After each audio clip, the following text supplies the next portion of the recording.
ജിയോ ബേബിയായിട്ട് നല്ലൊരു ബന്ധമാണെന്ന് തോന്നുന്നു അല്ലേ? നല്ലൊരു കണക്ഷനാണ്. അത് ഈ ഒരു ക്യാരക്ടർ കാതൽ എന്ന് പറഞ്ഞ മൂവിയിലേക്ക് സെലക്ട് ചെയ്യാനുണ്ടായ ഒരു ഇതും ഒക്കെ ഒന്ന് പറയാമോ? ആ, ജിയോ പറയുന്നത് ഇന്റർവ്യൂലൊക്കെ പറഞ്ഞ് ആ, എൻ്റെ അടുത്ത് പറഞ്ഞ കാര്യം ഞാൻ പറയാം. ഞാൻ ഈ സിനിമയുടെ ഈ സെലക്ഷനുമായിട്ട് ബന്ധപ്പെട്ട് എറണാകുളം പോയി അവിടെ ഒരു ഓഡിഷൻ ചെയ്യുകയും ചെയ്തിട്ടുണ്ടായിരുന്നു. അപ്പോൾ അത് ചെയ്ത സമയത്ത് ജിയോ ആക്ച്വലി സാറ്റിസ്ഫൈഡ് അല്ല ഞാൻ ചെയ്ത ഒരു ഇത് ഓക്കെ എന്നുള്ള രീതിയിൽ മാത്രം. ബട്ട് അതിനേക്കാൾ ഉപരി എൻ്റെ ലുക്കിനായിരുന്നു പ്രശ്നം. ലുക്ക് ഞാൻ കുറച്ച് യങ് ലുക്കായിട്ട് അന്ന് ഡൈ ഒക്കെ അടിച്ചിട്ട് കുറച്ച് നാരയുള്ള ഭാഗമൊക്കെ ഡൈ ഒക്കെ അടിച്ചിട്ട് പോയത്. വേറൊരു ഷോർട്ട് ഫിലിം വർക്കുള്ള സമയത്ത് ചെയ്യേണ്ടി വന്നതാണ്. അപ്പോൾ നമ്മൾ വിളിക്കുന്ന ഏത് ക്യാരക്ടർ ചെയ്യാനൊന്നും എന്തിനാണെന്ന് പോലും ഏത് സിനിമയിലാണ് പോലും എനിക്കറിയില്ല. അവിടെ പോകുന്നു നോക്കുമ്പോൾ കാണുമ്പോൾ ഇങ്ങനെ അയ്യോ ചേട്ടാ അങ്ങനത്തെ അങ്ങനെ ഫ്രഷ് ഫീലാണല്ലോ ഇതെന്താ അങ്ങനെ പറയുന്നു. കുറച്ച് കഴിഞ്ഞ് മേക്കപ്പ് മാൻ എത്തുന്നു. അമലെത്തിയപ്പം അമലിനെ നേരത്തെ അറിയാം. അമൽ സുധീറിനാണോ ഈ ക്യാരക്ടർ?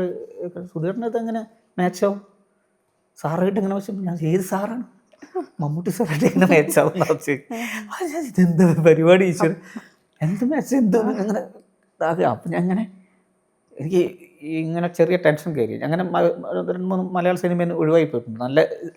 നല്ല വേഷത്തിൽ കാസ്റ്റ് ചെയ്യപ്പെട്ടിട്ട് ഓഡീഷൻ കഴിഞ്ഞ് കാസ്റ്റ് ചെയ്യപ്പെട്ടിട്ട് അവസാന നിമിഷം ഇല്ലാതായി പോയ പടങ്ങളുണ്ട്. അപ്പം എനിക്ക് ആ അനുഭവം തികട്ടി വന്നു.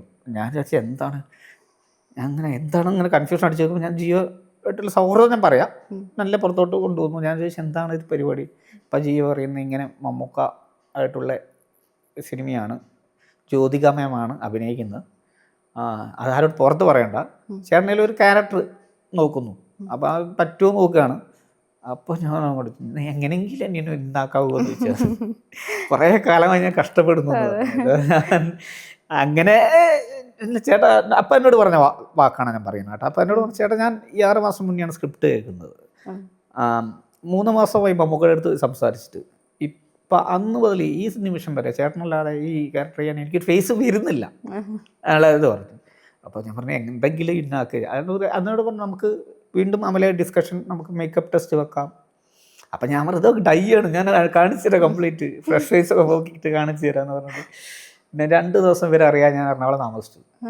2 ദിവസം താമസിച്ചിട്ട് ഞാൻ ഫുള്ള് ഈ നമ്മുടെ പാരഷ്യൂട്ട് വെളിച്ചെണ്ണയൊക്കെ വാങ്ങിയിട്ട് ഇങ്ങനെ അടിച്ചിട്ട് എൻ്റെ ഹെയറിൽ വെളിച്ചെണ്ണ വെച്ചാൽ ഭയങ്കര ഡെപ്തില്ലാത്ത മുടിയാണ്. അപ്പം പെട്ടെന്ന് തലയുടെ ഉൾവശമൊക്കെ കാണും, നമ്മുടെ കഷണ്ടി കാണും ചെറുതായിട്ടുള്ള. അപ്പോൾ ഈ കഷണ്ടിയൊക്കെ കാണിച്ച് കുറേ ഫോട്ടോസ് ഇട്ട് കൊടുക്കാൻ 2 ദിവസമായിട്ട് എറണാകുളം താമസിക്കുക. ഇവരറിയാതെ താമസിക്കുക ഞാൻ. ശരി. മേക്കപ്പ് ടെസ്റ്റ് പിന്നെ മടുത്ത് അവസാനം ജിയോ ബേബി എന്ന് പറയുന്നത് ചേട്ടാ മതി, ഇല്ലെങ്കിൽ നമുക്ക് വേറെ പടം ചെയ്യാമെന്ന് തന്നെ പറയുന്നു. അപ്പോൾ എനിക്ക് കുറച്ച് ടെൻഷനായി. പിന്നെ ഞാൻ വിചാരിച്ചു എല്ലാം ഉപേക്ഷിക്കപ്പെട്ടു എന്നുള്ള രീതിയിൽ നിന്ന് ഞാൻ ട്രെയിൻ പിടിച്ച് കയറി നാട്ടിലോട്ട് കയറുമ്പോൾ തൃശ്ശൂർ എത്തുമ്പോൾ അമൽ വിളിക്കുന്നു ചേട്ടാ നാളെ നമുക്ക് മേക്കപ്പ് ടെസ്റ്റ് നോക്കാം. അപ്പോൾ ഞാൻ പറഞ്ഞു ഞാൻ പോയിട്ടില്ല അമല, ഞാനിവിടെ ഉണ്ട്, തൃശ്ശൂർ എത്തിയിട്ടില്ല, ഞാൻ വേണേൽ ഇപ്പോൾ തിരിച്ചു വരാം. എന്നോട് പറഞ്ഞു വേണ്ട ചേട്ടാ നാളെ വന്നത് എനിക്കിന്ന് വർക്ക് ഉണ്ടെന്ന് പറഞ്ഞു. അപ്പം ഞാൻ വീണ്ടും കോഴിക്കോട് വന്ന് ഞാൻ പിറ്റേ ദിവസം അവിടെ പോയിട്ട് മേക്കപ്പ് അപ്പോഴത്തേക്കും കുറച്ച് അന്ന് ഡൈ അടിക്കാൻ നരയൊക്കെ കയറി വന്ന് കുറച്ചുകൂടി വേണ്ട മുടിയൊക്കെ പുള്ളി അവിടെ നിന്ന് ഇങ്ങോട്ടൊക്കെ ആക്കി മേക്കപ്പ് ചെയ്തപ്പോഴാണ് ഇതിലേക്ക് ഇവിടെ ഇന്നാവുന്നത്. ആക്ച്വലി അത് എന്നെ വെച്ചിട്ട് മേക്കപ്പിലൊക്കെ പിന്നെ വെച്ചിട്ട് അത് മുന്നേ ചെയ്ത ഓഡീഷൻ പിന്നെയും ചെയ്യുന്നു. ഞാൻ ജിയായിട്ട് സംസാരിക്കുന്നു, കുറേ റൂമിൽ ഇരുന്ന് സംസാരിക്കുന്നു. അങ്ങനെ ആ ഓഡീഷൻ ഒന്നുകൂടി ചെയ്തപ്പോഴാണ് അതെടുത്ത് മമ്മൂക്കയ്ക്ക് അയച്ചു കൊടുത്തു എന്ന് തോന്നുന്നു. മമ്മൂക്ക ഡൺ പറഞ്ഞപ്പോഴാണ്, മമ്മൂക്ക തന്നെയായിരുന്നു പ്രൊഡ്യൂസർ. അപ്പം ഡണ്ണ് പറഞ്ഞപ്പോഴാണ് സമാധാനമായത് ഇതിലോട്ട് എത്തിയത്.